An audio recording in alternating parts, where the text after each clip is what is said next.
আসসালামু আলাইকুম, কেমন আছেন সবাই? আশা করছি সকলেই ভালো আছেন। সূরা আল বাকারার 204 নং আয়াতের অর্থ পড়ছি, গুরুত্বপূর্ণ তথ্য রয়েছে, সাথেই থাকুন। বিসমিল্লাহির রহমানির রহিম।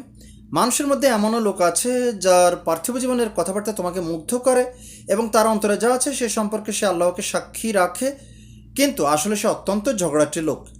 তো এটা আল্লাহ তাআলা স্বয়ং বলছেন এমন কিছু মানুষের কথা, যারা সমাজে, রাষ্ট্রে, সকল ক্ষেত্রে রয়েছে হয়তো গুরুত্বপূর্ণ পর্যায়ে, এবং এরা মানুষের সামনে এসে নিজেদেরকে এমনভাবে উপস্থাপন করে, কথাবার্তা এমনভাবে বলে যে আপনাকে সে মুগ্ধ করে ফেলবে। সে ইসলাম বিরোধী হলে ইসলামের পক্ষে কথা বলে আপনাকে মুগ্ধ করবে, কিন্তু আপনার পেছনে গিয়ে দেখা যায় সে ইসলামের বিরুদ্ধেই কাজ করবে। তো এ ধরনের মানুষ, এবং সে যে ভালো এটা প্রমাণ করার জন্য সে আল্লাহকে সাক্ষী রাখবে, কিন্তু প্রকৃতপক্ষে সে খুবই ঝগড়াটে এবং খুবই ভয়ঙ্কর, অহংকারী, মিথ্যাবাদী, প্রতারক, মুনাফিক।